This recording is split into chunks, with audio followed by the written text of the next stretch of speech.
My sister decided not to invite our older brother to her wedding because of his long history of causing problems. When our parents found out and announced they wouldn't attend, she uninvited them too. I grew up in a small town in Indiana with my older brother Matt, my younger sister Natalia, and our parents. Matt was 2 years older than me, and from the very beginning it was obvious he was the favorite. Not subtle either, like painfully obvious to anyone with functioning eyes. It all started because Matt was good at football. Not just school team good. People in town genuinely believed he might land a college scholarship someday. Coaches praised him constantly. Neighbors talked about him like he was already headed for the NFL. And my parents ate up every single word. Every time Matt scored a touchdown, my mom acted like she was the one out there running plays. My dad called him our ticket to the big time. Meanwhile, I was just there existing in the background like furniture. Nobody noticed until they needed to move it. Don't get me wrong, I wasn't some friendless loner kid hiding in my room. I had buddies. I did decent in school, played video games, normal stuff. But compared to Matt, it was like I was completely invisible. He was loud, confident, always the center of attention. I was quieter, more into drawing and music, not really interested in sports. And apparently, that was enough for Matt to start treating me like his personal punching bag from day one. He'd take my stuff without asking, call me soft in front of his friends, make fun of my clothes, my hair, the way I talked. And if I ever got mad about it, he'd laugh like I was the crazy one for being upset. My parents had the same reaction every single time. Boys will be boys. That was their favorite line. Like Matt physically could not help himself from being a jerk, and I just needed to accept it. One of my earliest memories of Matt showing his true colors was my 10th birthday party. I had a few friends over from school. We were in the backyard eating cake, having a good time, and Matt decided that was the perfect moment to dump an entire bucket of cold water on my head in front of everyone. Ruined my cake, got my presents wet. Kids laughed awkwardly because they didn't know what else to do, and Matt stood there grinning like he just won the Super Bowl. I ran inside crying. My mom told me I was overreacting. My dad said I needed to lighten up and learn to take a joke. Matt didn't even get in trouble. Didn't even get a stern look. Nothing. That was the pattern for pretty much my entire childhood. Matt could do whatever he wanted whenever he wanted. If he broke something, it was an accident. If he insulted someone, it was just a joke. And if I ever dared to snap back, I was the problem. I was the one who needed to calm down. By the time I hit middle school, I started noticing other people could see it too. Teachers would pull me aside and ask why Matt was so mean to me sometimes. One of our neighbors straight up told my mom that Matt shouldn't pick on me so much. Mom laughed it off like the lady was being ridiculous. Nothing to see here, just brothers being brothers. Matt only got worse as he got older. It wasn't just teasing anymore. He was actively trying to humiliate me whenever he could.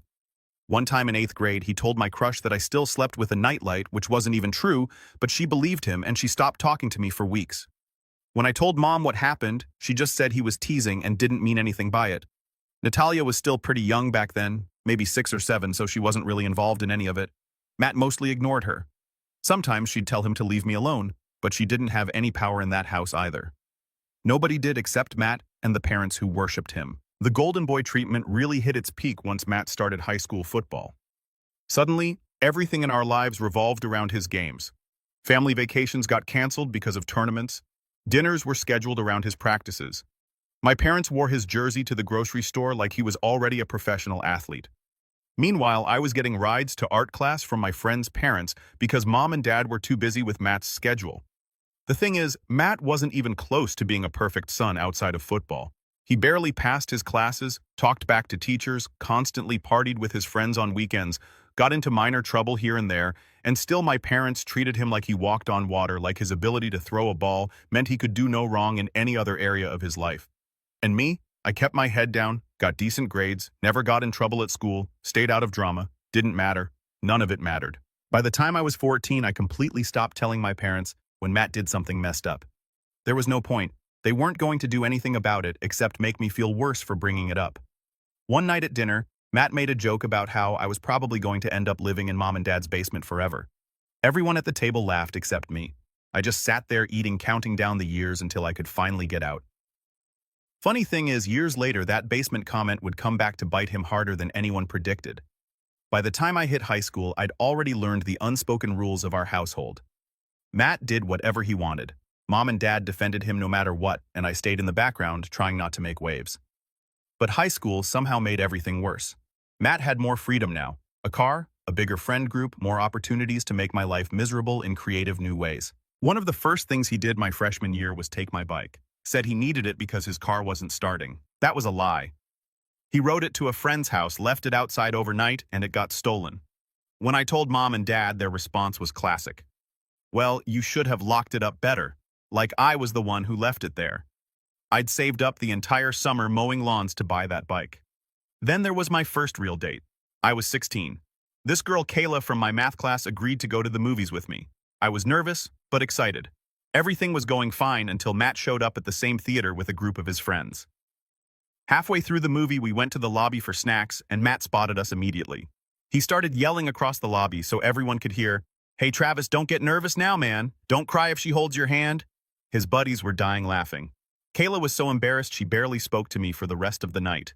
When I told mom about it later, expecting at least some sympathy, she said Matt was just teasing and didn't mean anything by it. Same line I'd heard 100 times before. At that point, I was pretty convinced Matt could literally burn the house down and they'd find a way to blame the wind. The big turning point came during Matt's junior year of high school. He was 17, I was 15. Up until then, football had been the entire gravitational center of our household. Everything orbited around Matt's games, Matt's practices, Matt's potential scholarship offers. He was the star, the future college athlete, the one everyone thought was destined for greatness. Then one random afternoon, after getting into some argument with his coach about playing time, Matt quit the team, just walked out mid-season, told everyone he was focusing on his future, whatever that meant, coming from a 17-year-old who'd never focused on anything except football his entire life. Turns out his future involved sleeping until noon, staying up all night playing video games, and hanging out with his buddies doing nothing productive. He spent the rest of junior year and all of senior year basically living in the basement like some kind of nocturnal creature. My parents kept telling relatives he was taking a break before college scouts came calling. Nobody called, not a single school, not even community college recruiters. Meanwhile, I was actually doing fine. Sophomore year, I joined the music club, got a part-time job at a pizza place called Joey's. Tried to stay out of the way while Matt drifted around the house acting like the world owed him something for existing. But Matt couldn't leave me alone even when he had nothing going on. Maybe especially because he had nothing going on. He started messing with my stuff constantly. He'd go into my room when I wasn't home, take things, hide them, sometimes break them for fun. The worst incident was the guitar I'd saved up an entire year to buy. I came home from school one day and found it snapped in 2 pieces on the floor. Matt claimed he accidentally bumped it off the stand. An accident, sure. Mom told me I should have put it somewhere safer. I completely lost it that time. First and only time I actually shoved him. He shoved me back. We started yelling. Things escalated fast. Dad came in and broke it up. And guess who got grounded? Me. Because Matt told them I started it. Even threw in some fake tears for good measure, saying I was always mad at him for no reason. I remember standing there thinking this guy could literally rob a bank, and somehow it would be my fault for not stopping him. After that, I started working extra hours at the pizza place. Partly because I wanted money to save for college, partly because every hour I spent there was an hour I didn't have to spend at home. My boss, this ex-military guy named Joe, liked me because I showed up on time and actually worked hard. Sometimes I'd volunteer for closing shifts just to avoid family dinners, any excuse to be somewhere else. At home, everything still revolved around Matt. Even though he wasn't doing anything, even though he'd thrown away his one actual talent, my parents still acted like any day now, big opportunities would magically appear. Colleges would line up to recruit their special boy. The reality was, he barely graduated. His GPA was garbage. No sports teams wanted him. He had no plan, no backup, no clue what he was doing with his life. The night of Matt's graduation party was when things really exploded. Mom and Dad threw this huge backyard bash and invited half the neighborhood. Matt was strutting around like he was king of the world, accepting congratulations for an achievement that should have been the bare minimum expectation. Someone asked him about his college plans, and he said he was keeping his options open like he was in high demand or something, like schools were fighting over him. Later that night, I overheard him telling a group of people that I was probably going to be stuck living at home forever. That was rich coming from the guy with no job, no college acceptance letters, and no plan beyond his next gaming session. I didn't say anything then, but I remember thinking to myself, one day, this whole golden boy fantasy is going to blow up in their faces. And it did. It absolutely did. I moved out the same week I graduated high school, packed up everything I owned, threw it in my car, and drove 3 hours to Purdue University without looking back. Mom cried like I was abandoning the family by going to college. Dad said, "Don't forget where you came from," which was hilarious. Coming from the guy who couldn't name a single one of my classes or hobbies because he was too busy obsessing over Matt's football stats for years. Matt didn't even bother to see me off. He was still asleep when I left that morning. Typical. College felt like freedom in a way I'd never experienced before. No one yelling at me, no one breaking my stuff, no parents acting like I was invisible unless they needed something.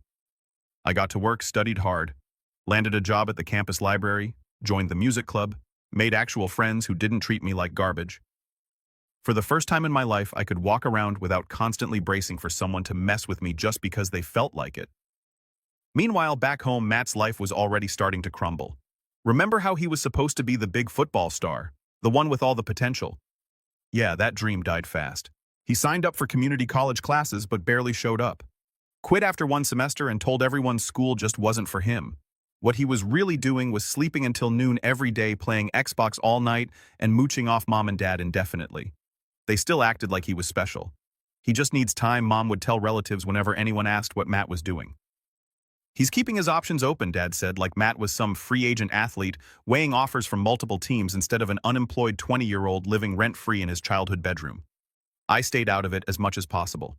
I had my own life to build finally, and I wasn't about to waste energy arguing with them about Matt's failures. But every time I went home for holidays, Matt found a way to start something. The worst was Christmas my sophomore year. I brought my girlfriend at the time, Rachel, home to meet my family. I warned her about Matt beforehand, but she didn't really understand until she witnessed him in action. We were sitting in the living room just having a normal conversation, and out of nowhere Matt goes, "Hey, Rachel, did Travis tell you he used to cry every time he lost at Mario Kart?" Everyone laughed. Then he added, "Don't get him too excited tonight. He might cry again." Rachel looked mortified. I was furious, and Mom told me to stop being so sensitive when I asked Matt to knock it off. That was the last time Rachel came home with me for the holidays. Can't really blame her. Natalia wasn't home much either during those years. When she turned 18, she started college in New York. Think she saw how toxic things were at home and decided distance was the only solution. She didn't come back for fall break her freshman year, skipped a few holidays. When Mom complained about it, Natalia just said she was too busy with school. Matt accused her of betraying the family, told anyone who would listen that Natalia thought she was too good for them now. Funny thing was, Natalia actually stayed in touch with me way more than she did with our parents. She'd call me regularly to talk about her classes, her new friends, her boyfriend Daniel. We actually built a real relationship once we were both out of that house. By the time I was a junior, Matt was 22 and still living at home. No job, no education, no plan whatsoever. He worked at a car wash for 2 months and quit because the boss was a jerk. Tried landscaping for one summer and quit because it was too hot outside. Every single time he quit something, Mom made excuses. He just hasn't found the right fit yet, like he was some delicate flower who needed the perfect conditions to bloom instead of a grown adult who needed to get his act together. Dad started pressuring me around that time about not visiting home often enough. Said the family was drifting apart because Natalia and I were too busy with our own lives. I told him maybe if things at home weren't constantly revolving around Matt and his problems, people would actually want to be there. He didn't appreciate that answer. The summer before my senior year at Purdue, I went home for a few weeks to work a temp job and save some money. I figured I could tolerate the situation for a short stretch. I was wrong. One night at dinner, Matt started making comments about how I thought I was better than everyone just because I was in college. I tried ignoring him at first, but he wouldn't let up. Kept going and going. Said my degree was going to be useless. Said I'd probably end up working at a gas station like half the people with degrees. Just kept poking and poking. I finally snapped. At least I won't be living in Mom and Dad's basement at 23 with no job and no clue what I'm doing with my life. Dead silence at the table. Dad told me to apologize. I laughed and said no because I wasn't wrong about anything I'd said. Matt got mad, picked up a dinner roll, and threw it at my head across the table like we were 5 years old. I stood up, walked out, and drove back to campus the next morning even though summer classes hadn't started yet. That was the last time I stayed at my parents' house for longer than a single weekend. After that, holidays were hit or miss. Sometimes I showed up for a quick visit, sometimes I didn't bother at all. Natalia was even worse about coming home than I was. Mom kept saying the family was falling apart. I privately thought, Maybe it was just finally falling into its natural place, broken pieces settling where they belonged. Natalia met Daniel during her junior year in New York. By then, Matt was 27. I was 25. The gap between our lives and his had never felt bigger. Natalia called me about a month after they started dating, sounding happier than I'd ever heard her. She said Daniel was smart, funny, had a good job lined up after graduation, and actually listened when she talked. Revolutionary concept in our family. I met him the following summer when they drove through Indiana on a road trip. Daniel was one of those guys who didn't need to say much to make a good impression. Confident but not arrogant. Shook my hand firmly, asked about my life, even brought my parents some fancy coffee from New York as a gift. Mom loved him immediately. Dad did too. Matt didn't. The first time they met, Daniel casually asked Matt what he was doing for work these days. Matt mumbled something vague about taking time to figure things out. Daniel just nodded politely and changed the subject. You could tell Matt absolutely hated not being the most impressive person in the room for once. Someone else was getting attention and respect, and he couldn't stand it. Christmas rolled around that year. First time the whole family was together in over a year. Me, Natalia, Daniel, Mom, Dad, and of course Matt. From the start, Matt was trying way too hard to act like the big man, bragging about his old football glory days, talking over people, cracking dumb jokes that nobody laughed at. Most of the actual conversation was between Natalia, Daniel, and me, catching up on real-life stuff. You could practically see Matt's irritation building. He hated not being the center of attention. Absolutely could not tolerate it. That's when he pulled his classic move. We were all sitting in the living room after dinner. Natalia got up to grab dessert from the kitchen. Matt followed her in, and a minute later he came walking back out holding this huge bowl of water, grinning like an idiot, clearly planning to dump it on her when she walked through the doorway. Before Matt could even move, Daniel stepped directly in front of him. Calm voice, steady posture. Put it back. Matt laughed nervously, trying to play it off. It's just for fun.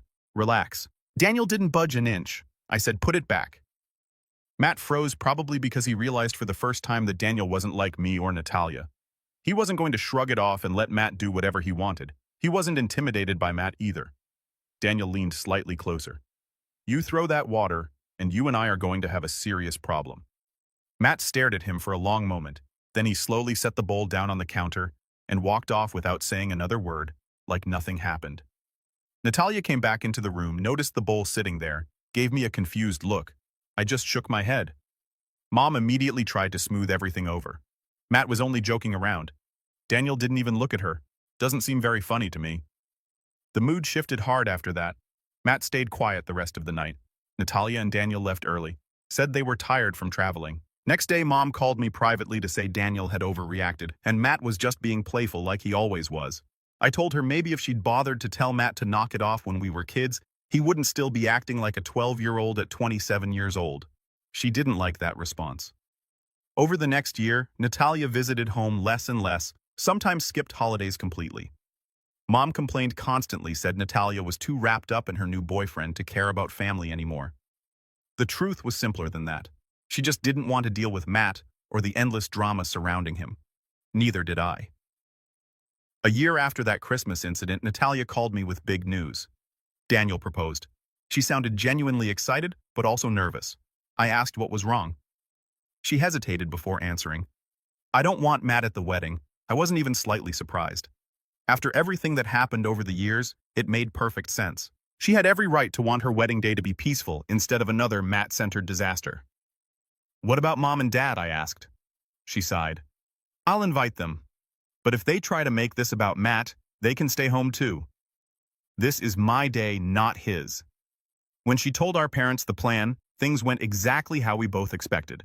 Mom said she was being completely unfair. Dad said weddings were family events, and Matt absolutely should be there. They argued with her for weeks, called her selfish, accused her of trying to split the family apart. Classic manipulation tactic. Natalia didn't budge once. He's not invited. End of story. That's my decision, and it's final. Then the rumors started. Someone heard through the grapevine that Matt might show up anyway. One of his friends mentioned at the gym that Matt was planning to crash the wedding because nobody tells him where he can or can't go, because of course he'd make it about himself. Couldn't let his little sister have one single day without him being the center of attention. Natalia wasn't scared, but she also wasn't taking any chances. Daniel had 2 college buddies who worked as cops. They volunteered to attend the wedding and keep an eye on things just in case. That's when I decided to visit Mom and Dad before the ceremony. I was completely done being quiet about all of this. Years of favoritism excuses and defending Matt's behavior no matter what he did had piled up to the breaking point. This time, they weren't going to talk their way out of it. I drove home 2 weeks before the wedding because I knew things were spiraling out of control. Mom had been blowing up my phone nonstop about how Natalia was destroying the family. Dad left me a voicemail saying the wedding was a disgrace without Matt being included. When I walked into the house, Mom started in immediately. She can't seriously expect us to come if Matt's not even invited. I told her that was exactly what Natalia expected, and she had every right to expect it. She's your sister, Mom said, like that was some kind of checkmate argument. You should be talking sense into her. Number one, I said firmly, she doesn't want him there, and she has every right after everything he's done to both of us over the years. End of discussion. Mom looked at me like I'd started speaking another language. That night at dinner, Dad joined the campaign. Your mother's really upset about all this. Natalia needs to reconsider her position. I set my fork down hard. Why? So Matt can ruin her wedding day, like he's ruined every holiday and family gathering for the past 20 years. Dad leaned back in his chair, frowning. He's her brother.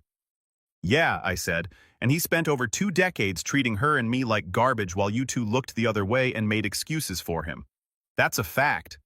Mom told me to watch my tone. I told them maybe they should have watched Matt's behavior 10 years ago, when it might have actually made a difference. Then I asked them something that shut the entire table up. What exactly has Matt done with his life? He's in his mid-20s. No job, no education, no plans, lives here rent-free. And you still treat him like he's some kind of gift from heaven. Why? Dad started with his usual defense. Matt just needs more time to figure things out. He's had time, I said. All of it handed to him on a silver platter while you blamed everyone else for his screw-ups. And now you expect Natalia to risk her wedding day turning into another one of his disasters. That's not happening. Mom's face went red. Dad told me I was being disrespectful to them in their own house. Number one, I said what's actually disrespectful is you two acting like Matt deserves everything and Natalia owes him a place at her wedding after the way he's treated her. She doesn't owe him anything. Nobody said a word for a solid minute after that. The next day, Mom called Natalia directly for one last attempt at changing her mind. Natalia didn't budge even slightly. If you bring him to my wedding, don't bother coming at all. Those are your options. That sent Mom into a full meltdown. She accused Natalia of deliberately humiliating the family. Natalia told her she was done arguing and hung up the phone. Meanwhile, Matt was running his mouth to anyone who would listen, saying he was definitely going to show up anyway. One of his friends told someone that Matt planned to bring a couple of buddies with him and wasn't going to let his own sister ban him like some stranger off the street. When I told Natalia about the threat, she didn't even sound surprised. Daniel's friends will handle it if he tries anything. I'm not letting him ruin this day. 2 days before the wedding, I went back to my parents' house one more time just to make absolutely clear where I stood on everything. You know, if Matt crashes the wedding, they're calling the police, right? I said bluntly. Mom glared at me. He wouldn't actually do that. He would, I said, because you've spent his entire life letting him believe he can do whatever he wants without consequences. This is what you built. Dad crossed his arms defensively. You think you're better than your brother just because you went to college? No, I said evenly. I think I'm better than him because I don't spend my time making other people's lives miserable for my own entertainment. That's the difference. That's when Dad said something I'll never forget. If your sister keeps this up with Matt, your mother and I might not go to the wedding either. I actually laughed out loud. Then don't. Seriously, go ahead and stay home. You can watch Matt sit in this house for the next 30 years while you keep pretending he's your special little star. Nobody's going to miss you at the wedding if you can't respect Natalia's decision. That's a promise. Dad told me to get out of his house. I said fine, but before I walked out the door, I turned back one last time. You know what the saddest part of all this is? Natalia is marrying a guy who treats her better than her own family ever did. Think about that. Neither of them said a single word as I left. On my way to my car, I saw Matt standing in the driveway, leaning against his vehicle with a smirk on his face. Big wedding coming up, he said. Maybe I'll crash it and make a speech. I stopped walking and looked him directly in the eyes. You show up there and you'll be leaving with a police escort. Try it if you want to find out. His smirk faded just a little bit. The day before the wedding, Mom texted me saying they still hadn't decided if they were coming or not. I told her to let me know either way so I could warn Natalia ahead of time. She didn't respond. That night, Natalia called me. If they show up with Matt, they're all getting removed. Daniel already briefed the venue staff on the situation. You think they'll actually try it? I asked. She paused for a long moment. Honestly, I wouldn't put anything past them at this point. The wedding was Saturday afternoon at this beautiful outdoor venue about an hour from our hometown. Natalia and Daniel had intentionally kept everything small and intimate. Close friends, a few relatives who weren't part of the drama. No massive guest list that would be hard to manage if problems arose. I got there early because Natalia wanted me keeping her updated in real time if anything happened with Mom, Dad, or Matt. Daniel's two cop friends were already there dressed like regular wedding guests, but strategically positioned to watch the entrance. By noon, guests were arriving steadily. No sign of my parents or Matt anywhere. At 1 o'clock, Natalia came out from the bridal suite looking stressed. Mom texted me. She's saying they might be running late. Just her and Dad, I asked carefully. She shook her head slowly. She didn't specify who. Daniel walked over calm and steady as always. We've got people watching the entrance. If Matt shows up, they won't even make it past the parking lot. Don't worry. Natalia nodded, but didn't look entirely convinced. Half an hour before the ceremony was supposed to start, Mom finally texted me directly. We're not coming. Not without your brother. I showed Natalia the message. She didn't even blink, didn't look upset, just nodded once. Okay, she said calmly. Then Grandpa's walking me down the aisle instead. And that was that. No tears. No second guessing. No last-minute change of heart. She was completely done with all of them. The ceremony started exactly on time. Grandpa walked Natalia down the aisle, while Mom and Dad were presumably sitting at home with Matt convincing themselves they were the real victims in this situation. The whole thing was absolutely perfect. Natalia looked genuinely happy. Daniel couldn't stop smiling, and everyone actually present was celebrating instead of managing some manufactured crisis for once. But the peace didn't last long. Right after the ceremony ended, while guests were walking toward the reception tent, one of Daniel's cop friends approached me quickly. Heads up. Matt's car just pulled into the parking lot. Natalia overheard him. You've got to be kidding me. Daniel put his arm around her protectively. Go enjoy your reception. We'll handle this. Trust me. I followed the cop over to the parking lot. Matt was climbing out of his car with two of his buddies. None of them were even dressed for a wedding.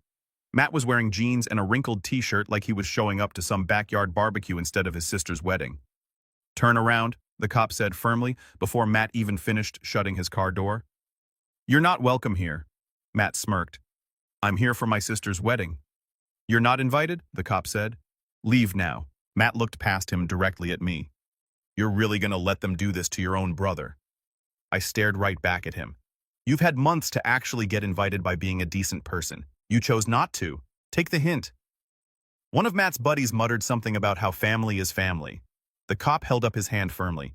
You take one step past this parking lot, you're trespassing on private property. That's your choice to make. Matt glared at me with pure hatred in his eyes. This is all because of you. You turned everyone against me. I actually laughed. She's been done with you for years, Matt. You were just too self-absorbed to notice. For a second, I genuinely thought he was going to try something stupid. But then Daniel walked up beside me. He wasn't yelling, didn't need to.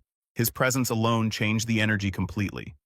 You need to leave, Daniel said, voice calm, but absolutely firm right now. If you step past this parking lot, you're trespassing, and security will make sure you're escorted out in a way you won't enjoy. Matt's smirk finally cracked. He looked at his two buddies, probably realizing neither of them actually wanted to spend the night getting arrested over his tantrum. This isn't over, he muttered as he got back in his car. Yeah, I said. It really is, though. They drove off.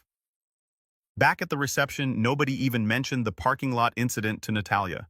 She danced, laughed, took pictures, enjoyed her wedding day exactly like she deserved. Daniel kept a watchful eye on things the rest of the evening, but Matt never came back. Later that night, when things were winding down and guests were starting to leave, Mom finally texted Natalia again. We can't believe you would embarrass the family like this on your wedding day. Natalia didn't even bother responding. She just handed me her phone. You deal with them. I'm done. I texted back from her phone. She didn't embarrass anyone. You embarrassed yourselves by choosing Matt over your daughter for 20 years straight. Don't contact her tonight. She's celebrating. Mom didn't respond after that. After the wedding officially ended, a few of us stayed behind to help clean up the venue. Natalia hugged me tight before leaving for her honeymoon. Thanks for having my back through all of this, she said. Always, I told her. That's what family is actually supposed to do. On the drive home, I kept waiting for my phone to blow up with angry calls from mom or dad. Nothing came through until the next morning. Dad's voicemail was furious. Said I turned my sister against the family. I deleted it without calling back. 2 days after the wedding, Mom sent a long text demanding an apology for excluding Matt. I didn't reply.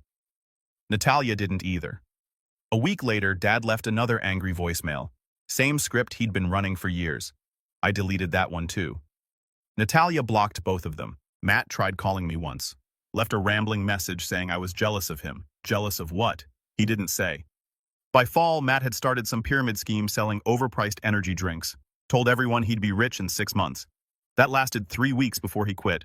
Then he tried selling car detailing services out of the garage. That lasted 2 weeks. Then he got into cryptocurrency and lost what little money he had saved. Mom and Dad bailed him out again.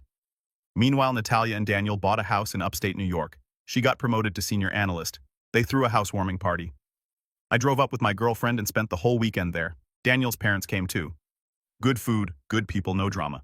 That Christmas, Natalia hosted dinner at her new place. She invited me, my girlfriend, a few cousins, Daniel's family, and Grandpa. She didn't invite Mom, Dad, or Matt. Christmas morning, Mom sent a group text saying the family used to be close before certain people got involved. Nobody responded. 2 months later, Matt wrecked Dad's truck. Borrowed it without asking, took it joyriding with his buddies, and wrapped it around a telephone pole. He walked away fine, but the truck was totaled. Insurance didn't cover everything. Dad paid $4,000 out of pocket. That spring, Matt got fired from a warehouse job for showing up late 3 times in 1 week. Then he got fired from a restaurant for arguing with a manager. Then he quit a landscaping gig because the hours were too early. Dad got sick that summer. Nothing life-threatening, but bad enough that he couldn't work for 3 months. Mom called me asking for help with bills. I asked if Matt had gotten a job yet. She hesitated. He's trying. I told her I hoped Dad recovered, but I wasn't moving back and I wasn't sending money. She hung up on me. The following spring, Natalia had her first baby, a boy named James. Mom and Dad still hadn't met him. Natalia told them they could visit if they apologized for the wedding and admitted they'd been wrong about Matt for years. They refused, said they wouldn't be blackmailed, so Daniel's parents became the only grandparents James would know. They drove up from New Jersey every month to visit, brought toys, helped with babysitting, took a million pictures. Meanwhile, Mom and Dad sat at home with Matt and missed everything. Last fall, Matt got arrested. Reckless driving. He ran a red light doing 50 in a 30 zone and T-boned another car in an intersection. Nobody was seriously hurt, but the other driver's car was totaled. Matt spent the night in jail. Mom and Dad paid his bail, paid his lawyer, paid the settlement to avoid a lawsuit. His license got suspended for a year. A month after that, Mom called me, said they were rewriting their will, hinted that they were leaving everything to Matt because he needs it most. I told her that was fine.